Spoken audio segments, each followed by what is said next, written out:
กันที่จันทบุรี วันที่14 เมษาน้องเจ้ายืนก้มหน้าพี่เอ่ยลาน้ำตาไหล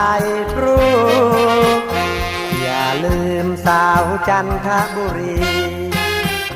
คำนี้พี่ยังจำก้องหู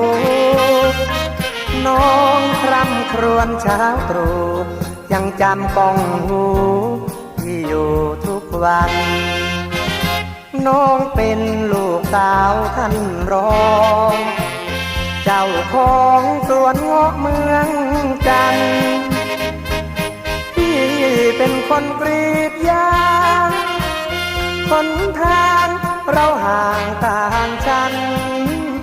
ถึงเรานั้นจะรักกันก็ต้องพลันจากกันแสนไกล